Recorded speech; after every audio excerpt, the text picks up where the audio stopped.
दोस्तों, आज आपका स्वागत है हमारे परचेज बिल डिस्काउंटिंग के चौथे एपिसोड में। पिछले वीडियो में हमने बात की थी आखिर क्या है परचेज बिल डिस्काउंटिंग का रिस्क, और आज हम बात करेंगे कौन कौन से क्राइटेरिया हैं जो इसे पाने के लिए जरूरी होते हैं और एलिजिबिलिटी कैसे बढ़ा सकते हैं। अगर आप सोच रहे हैं कि आपके बिजनेस के लिए ये सही है तो इस वीडियो में आपके सारे सवालों के जवाब मिलेंगे। तो सबसे पहले एलिजिबिलिटी क्राइटेरिया की बात करते हैं। परचेज बिल डिस्काउंटिंग का फायदा लेने के लिए सबसे जरूरी है कि आपके पास वैलिड और जेन्युइन परचेज बिल हो। आपके सप्लायर के साथ क्लियर ट्रांजैक्शन और ट्रस्टवर्दी रिकॉर्ड होने चाहिए। बिल्कुल सही। और एक और बात, आपका बिजनेस फाइनेंशियल हेल्थ में होना चाहिए, यानी आपके पास रिकॉर्ड्स, बैंक स्टेटमेंट और टैक्स रिटर्न अच्छी कंडीशन में होनी चाहिए। इससे बैंक्स को ये भरोसा हो जाता है कि आप फ्यूचर में उन्हें पेमेंट कर पाएंगे। अब बात करते हैं उन डॉक्यूमेंट की जो आपको सबमिट करने होंगे। सबसे पहले तो वैलिड परचेज बिल की कॉपी जो आपके सप्लायर ने जनरेट की है। साथ ही आपके बिजनेस की फाइनेंशियल स्टेटमेंट जैसे बैलेंस शीट, प्रॉफिट और लॉस स्टेटमेंट और रीसेंट बैंक स्टेटमेंट। इन डॉक्यूमेंट से बैंक को आपके बिजनेस की फाइनेंशियल पोजीशन का आइडिया मिलता है। और एक जरूरी डॉक्यूमेंट है जीएसटी रिटर्न। इससे बैंक को पता चलता है कि आपका बिजनेस लीगल है और रेगुलर कंप्लायंस कर रहा है। इसके अलावा केवाईसी डॉक्यूमेंट जैसे पैन कार्ड, आधार कार्ड और बिजनेस रजिस्ट्रेशन सर्टिफिकेट भी होने चाहिए। अब बात करते हैं कि एलिजिबिलिटी कैसे बढ़ाई जाए तो अप्रूवल प्रोसेस स्मूथ हो सके। सबसे पहली बात, maintain a good credit history. इसका मतलब है कि किसी भी एग्जिस्टिंग लोन या पेमेंट की ओवरड्यू स्थिति ना हो। साथ ही रेगुलरली अपने जीएसटी और टैक्स रिटर्न फाइल करते रहें। ये छोटे छोटे स्टेप बैंक को दिखाते हैं कि आप फाइनेंशियली डिसिप्लिन हैं। और एक और टिप, अपने सप्लायर्स के साथ अच्छे टर्म्स में रहें। अगर आपके सप्लायर्स के पास भी स्ट्रॉन्ग रेपुटेशन है तो बैंक का भरोसा और भी बढ़ जाता है। जैसे कि अगर आपके सप्लायर्स भी वेल एस्टेब्लिश्ड हैं तो बैंक को लगता है कि आपका ट्रांजैक्शन जेन्युइन है।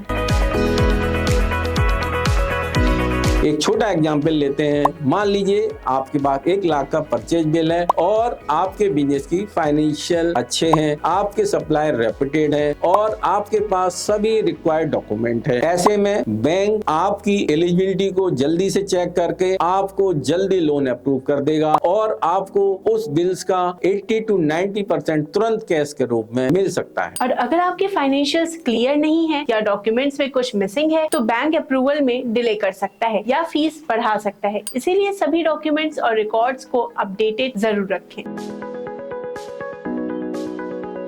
तो दोस्तों, हमने देखा कि एलिजिबिलिटी बढ़ाने के लिए किन चीजों का ध्यान रखना जरूरी है और कौन कौन से डॉक्यूमेंट होने चाहिए। अगर आप इन गाइडलाइंस को फॉलो करते हैं तो परचेज बिल डिस्काउंटिंग आपके बिजनेस के लिए फायदेमंद साबित हो सकते हैं। तो फ्रेंड्स, इसे ध्यान में रखते हुए अपने भी सारे डॉक्यूमेंट्स तैयार रखें। इस परचेज बिल डिस्काउंटिंग फैसिलिटी में 2 मेन सिनेरियो हो सकते हैं जो सप्लायर और बायर के टाइप पर डिपेंड करता है। यहाँ हम पहले सिनेरियो नंबर 1 को एक्सप्लेन करते हैं, जिसमें सप्लायर एक बड़ा रेपुटेड कॉर्पोरेट है और बायर एक एमएसएमई यूनिट। इस सिनेरियो में सप्लायर एक बड़ी और रेपुटेड कंपनी होती है जैसे कि जिंदल स्टील, जो स्टील सप्लाई करती है, और बायर एक छोटा या मीडियम साइज बिजनेस होता है, यानी एक एमएसएमई यूनिट। यहाँ फैसिलिटी का पूरा अरेंजमेंट सप्लायर यानी बड़ी कॉर्पोरेट कंपनी द्वारा किया जाता है ताकि इसके एमएसएमई बायर को फाइनेंशियल सपोर्ट मिल सके। इस सिनेरियो में फाइनेंशियल अरेंजमेंट सप्लायर द्वारा किया जाता है। बिग कॉर्पोरेट सप्लायर जैसे जिंदल स्टील अपने सप्लाई चेन को आसान बनाने और छोटे बायर की कैश फ्लो नीड को सपोर्ट करने के लिए एक रेपुटेड बैंक के साथ पार्टनरशिप करता है। इस अरेंजमेंट में सप्लायर अपने बायर के लिए परचेज बिल डिस्काउंटिंग फैसिलिटी की सुविधा उपलब्ध कराता है, जिससे एमएसएमई यूनिट तुरंत इन्वेंट्री परचेज कर सकती है, भले ही उसके पास तुरंत कैश ना हो। अब इसके प्रोसेस को समझते हैं। सप्लायर एक इनवॉइस जनरेट करता है और एमएसएमई बायर इस इनवॉइस को बैंक के पास डिस्काउंट के लिए सबमिट करता है। बैंक सप्लायर को इमीडिएट पेमेंट कर देता है, जबकि एमएसएमई बायर को बैंक को एक एग्रीड समय में रिपेमेंट करना होता है। बैंक इस तरह की फैसिलिटी को देने से पहले सप्लायर से लेटर ऑफ कंफर्ट मांगता है। इस फैसिलिटी के अंदर बैंक सप्लायर के क्रेडेंशियल को चेक करता है। इस अरेंजमेंट में एमएसएमई बायर के बेनिफिट को समझते हैं। एमएसएमई यूनिट इमीडिएट कैश की कमी के बावजूद अपने ऑपरेशन कंटिन्यू रख सकती है, जिससे उसकी प्रोडक्टिविटी और प्रॉफिटेबिलिटी बढ़ती है। बिग कॉर्पोरेट की इन्वॉल्वमेंट और रेप्यूटेड बैंक का सपोर्ट होने से बायर को कम इंटरेस्ट रेट पर फंडिंग मिल जाती है, वो भी विदाउट सिक्योरिटी, जो ट्रेडिशनल लोन से काफी सस्ती होती है। अब समझते हैं डिफॉल्ट टर्म्स। इस सिनेरियो में अगर एमएसएमई बायर टाइमली पेमेंट नहीं कर पाता तो सप्लायर यानी जिंदल स्टील फ्यूचर सप्लाई को रोक सकता है, जिससे बायर का बिजनेस इंपैक्ट हो सकता है। इस तरह सिनेरियो 1 में बिग कॉर्पोरेट सप्लायर द्वारा बैंक के साथ किया गया अरेंजमेंट छोटे बिजनेसेस को फाइनेंशियल हेल्प और फ्लेक्सिबिलिटी देने का एक पावरफुल तरीका है, जिससे एमएसएमई यूनिट अपनी ग्रोथ को सपोर्ट कर सकते हैं।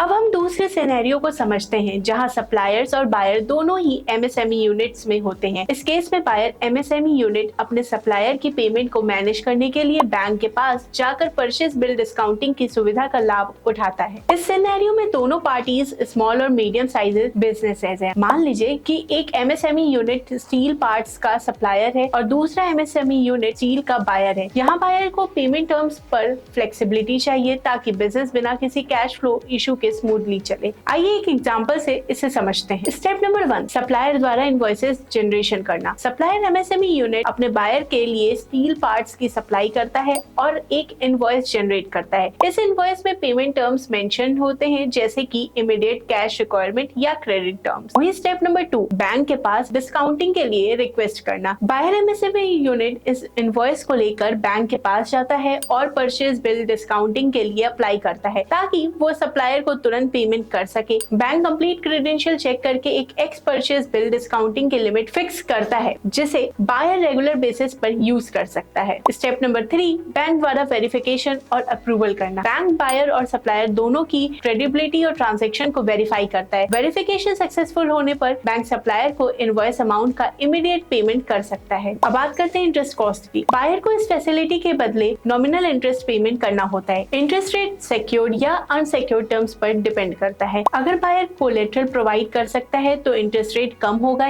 यानी सिक्योर ट्रांजैक्शन कहलाएगा। अगर कोई कोलेटरल नहीं है तो ये अनसिक्योर ट्रांजैक्शन कहलाएगा और इंटरेस्ट रेट थोड़ा हायर हो सकता है। अब रीपेमेंट टर्म्स को समझते हैं। अब buyer MSME unit agree term line के अंदर बैंक को पेमेंट कर सकता है। अगर रीपेमेंट टाइमली नहीं होता तो बैंक एडिशनल इंटरेस्ट चार्ज कर सकता है और बायर की फ्यूचर क्रेडिट वर्थनेस को भी इम्पैक्ट कर सकता है। अब समझते हैं इंटरेस्ट रेट और कोलेटरल टर्म्स को। अब इस केस में सिक्योर ट्रांजैक्शन को समझते हैं। इस केस में बायर एमएसएमई यूनिट बैंक को कुछ एसेट्स जैसे कि प्रॉपर्टी, मशीनरी या बिजनेस एसेट के रूप में कोलेटरल प्रोवाइड कर सकता है। इससे बैंक को एश्योरेंस मिलती है और बायर को कम इंटरेस्ट रेट पर डिस्काउंटिंग फैसिलिटी मिल सकती है। उदाहरण के लिए सिक्योर ट्रांजैक्शन पर इंटरेस्ट रेट लगभग 8 से 10% हो सकता है। अब इस केस में अनसिक्योर ट्रांजैक्शन को समझते हैं। अगर बायर एमएसएमई के पास कोलेटरल प्रोवाइड करने का ऑप्शन नहीं है तो बैंक अनसिक्योर्ड बेसिस पर लोन दे सकता है। इसमें रिस्क थोड़ा ज्यादा होता है, इसीलिए इंटरेस्ट रेट भी हाई होता है। उदाहरण के लिए अनसिक्योर ट्रांजैक्शन पर इंटरेस्ट रेट लगभग 12 से 15% हो सकता है। अब बायर एमएसएमई यूनिट के बेनिफिट को समझते हैं। Immediate cash flow. Buyer MSME unit को बिना देरी के फंड्स मिल जाता है, जिससे वो अपने ऑपरेशंस को स्मूथली चला सकते हैं। सप्लायर से गुड रिलेशन, समय पर पेमेंट करके बायर और सप्लायर के बीच अच्छे रिलेशनशिप बना रहता है। Working capital management.